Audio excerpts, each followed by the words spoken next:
Hello, welcome to Chapter 6, Nonverbal Communication.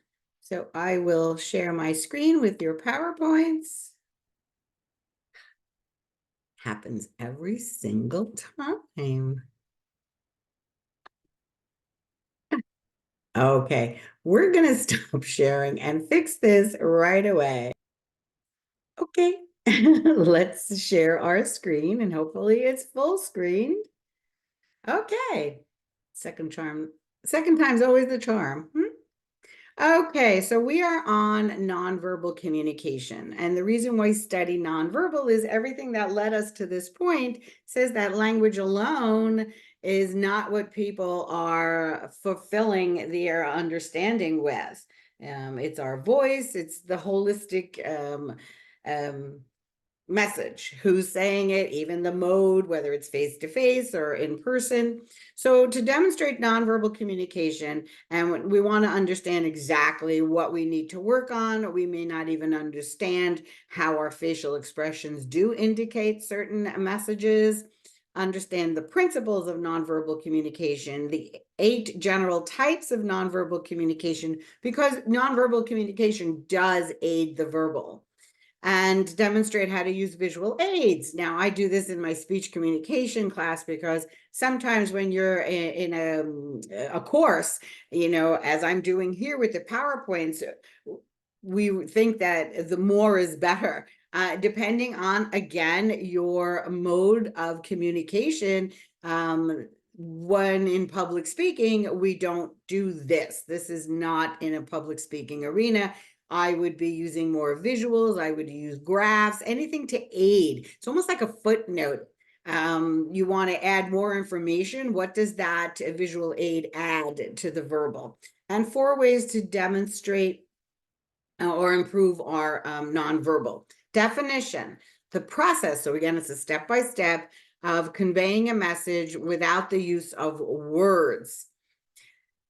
So what you might not understand is that the intonation of your voice, even though you're hearing it, it's your perception of when I use a higher pitch, is that more friendly? When I use a lower pitch or am monotoned, how does that change the message? So it's your inference, so it's still considered nonverbal. So again, gestures, facial expressions, and many of this, as we're speaking, it happens without us saying to ourselves, oh, now I'm going to do this, and now I'm going to raise my eyebrows. And so those are called micro expressions when we really study the face and what someone is doing while they are not telling the entire truth. And the study is because over time, more people that have done this tend to not be telling the entire truth, like self-touching, things like that indicate that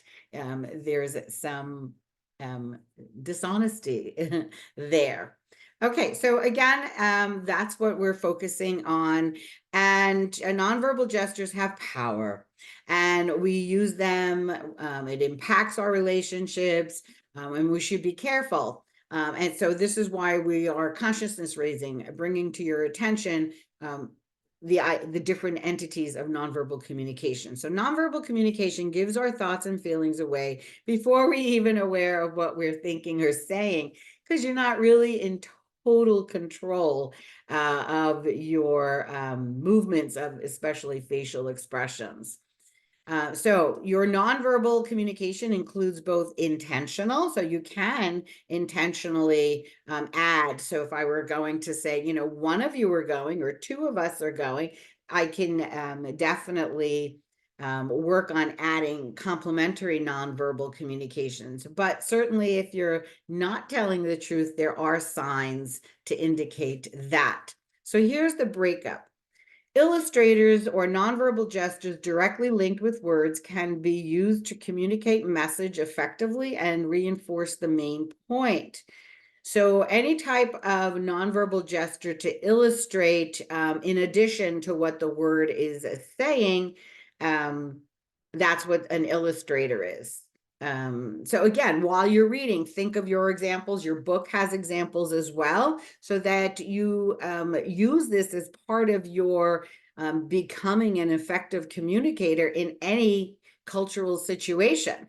And we will be talking about, and there are illustrators that are not appropriate for all situations. So even when I said one of us are going, we really don't like to be pointed at. So you got to watch the one and the one. We don't like that. If you want to make a point, three fingers is usually less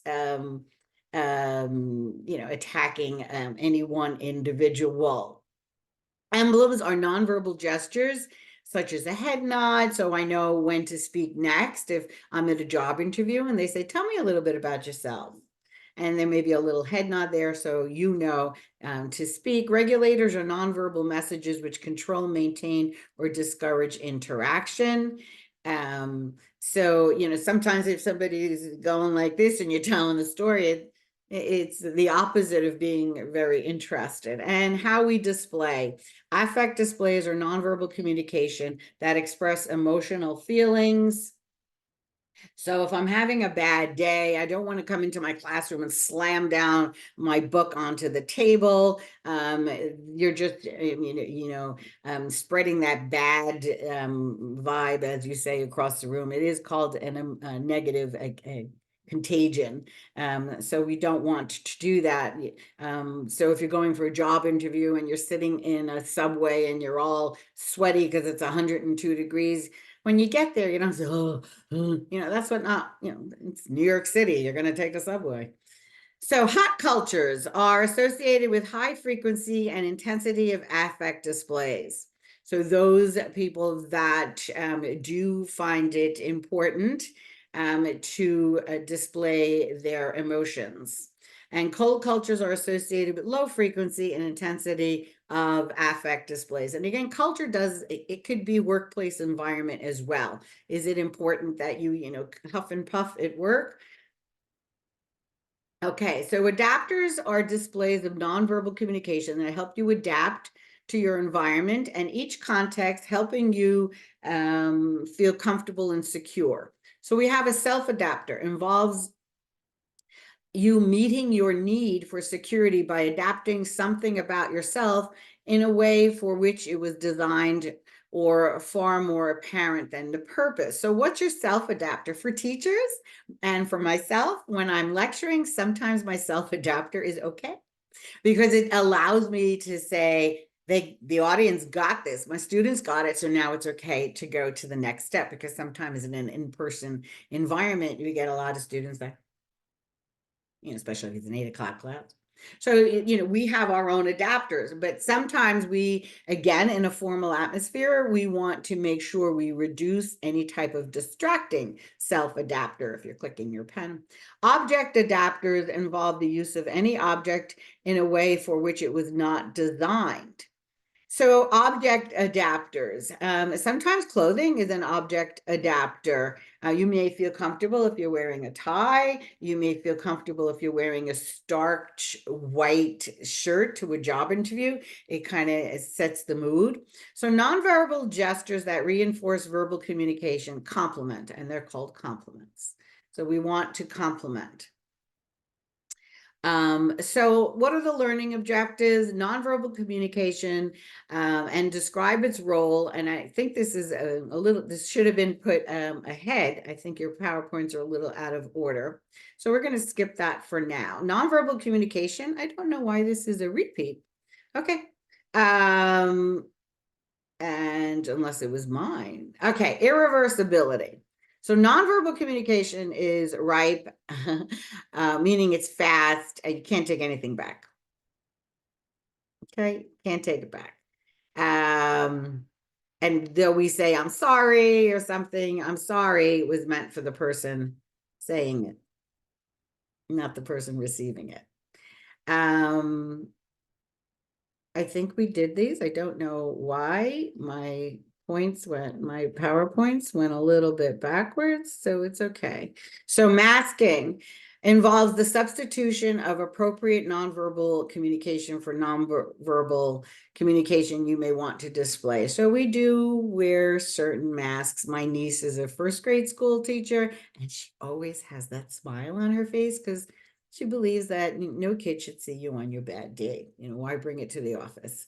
So she always has the smile on her face, whether her crow's feet, you can tell are a real smile when they get that little lines over there. But she always has that smile on her face. I think it's pretty, I think it's pretty sincere.